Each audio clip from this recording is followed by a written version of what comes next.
Behind the polished iron gates, Elias stood like a statue in a suit. His eyes were trained on the perimeter, but his heart followed Elena through the garden.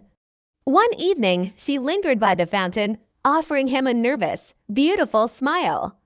In that brief touch, the line between protector and lover vanished into the mist. They carved out a secret world in the quiet hours between patrols and galas. In the dusty library, behind leather-bound books, they shared stolen breaths and dreams. Elias promised her a life of freedom, far from the weight of her family's inheritance. Elena clung to him, finding more security in his arms than in her father's walls. The illusion shattered when her father found a crumpled letter in a vanity drawer. Elias was stripped of his badge and cast out of the estate like a common thief. Elena was bolted inside her suite, the windows barred against a summer sky.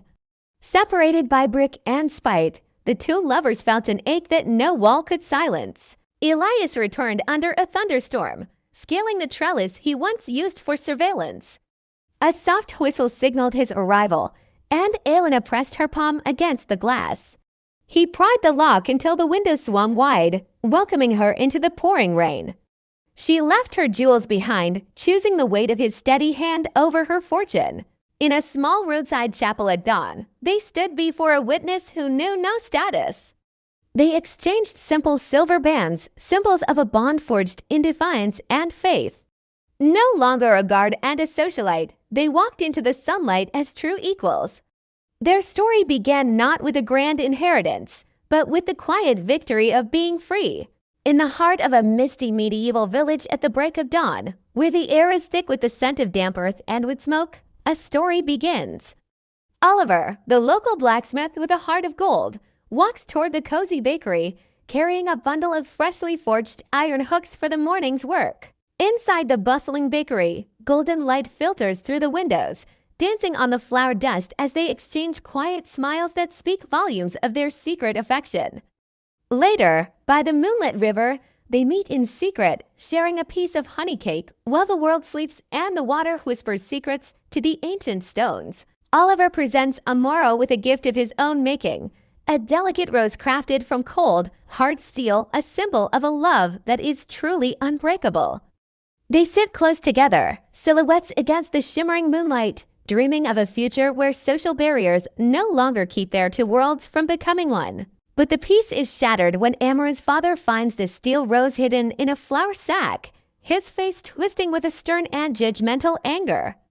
The heavy wooden doors of the bakery are slammed and bolted shut, leaving Oliver standing in the cold street, separated from the woman he loves. Amara watches from a small barred window in the kneading room, her eyes filled with sorrow as the morning sun fails to warm her lonely heart. On the night of the harvest festival, while the village square is alive with dancing and torchlight, the two star-crossed lovers prepare their daring escape. In the deep shadows away from the music, Oliver uses his blacksmith strength to pry open the heavy cellar delivery door with a heavy iron crowbar. Amara climbs out into the night air, her apron still stained with flour, and together they vanish into the dark forest, leaving their past behind forever. Morning sun rises over a distant town where a new stall opens, featuring a sign that proudly shows a loaf of bread crossed with a hammer. Oliver pulls hot rolls from an oven he built himself, while Amara shapes dough by his side, their happy life finally made from scratch together. From the ashes of their old lives, they have baked a new reality, proving that even the strongest barriers can be overcome by a love forged in fire. Julian was hired to restore the aging portraits in a reclusive clockmaker's estate. The clockmaker's daughter, Clara, spent her days winding the gears of 1,000 ticking walls. Their eyes met through the pendulum's swing, finding a rhythm that surpassed the mechanical. Between strokes of oil paint and the chime of copper, a silent devotion began to bloom. They shared tea in the clock tower, hidden from the watchful eyes of her strict father. Julian spoke of vibrant cities, while Clara showed him the intricate soul of a pocket watch. Every second they spent together felt like a borrowed treasure snatched from the hands of time. They promised that no matter the hour, their hearts would beat in perfect, unwavering sync. The clockmaker discovered Julian's sketches of Clara hidden beneath a velvet repair cloth. Enraged, He smashed Julian's easel and banished the artist from the grounds forever. Clara was locked in the highest room, the rhythmic ticking of the house now sounding like a cage. The mechanical world went cold as the father tried to wind his daughter back to obedience. At midnight, Julian used his knowledge of the tower's external architecture to climb the stone. He didn't need a key. He knew the secret release of the window from his days of restoration. Clara met him at the ledge, carrying nothing but a small compass to guide their way. They descended into the shadows, leaving the frantic chiming of the angry house behind them.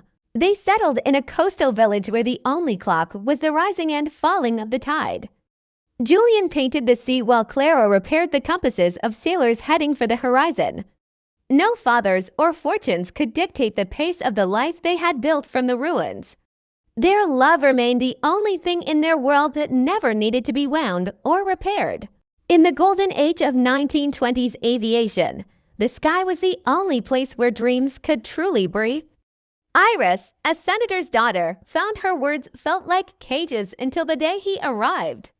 Leo was a man of the air, bringing with him the scent of oil, leather, and a world far beyond her father's reach. In the quiet of the hangar, he taught her that the stars weren't just for looking, but for navigation. They shared a promise in the cockpit, a secret written in the language of the wind. But power has a way of grounding those who seek to fly. The senator would not allow such a scandal. Leo was banished, and Iris watched her heart's work turn to ash in the hearth. To her father, she was a bird in a gilded cage. But he forgot that birds are born for the horizon. Under the shroud of a moonless night, Leo returned through the mist, a shadow determined to reclaim his son. A signal flare cut through the dark, a desperate call for the freedom they both craved. With the sirens wailing behind them, they ran toward the only thing that could save them. The engine roared to life, breaking the silence of the night as they soared over the iron gates of her past. Above the clouds, the world was silent. They were finally beyond the reach of those who sought to ground them. As a new sun rose, they stepped out together, no longer a pilot and a poet, but finally free.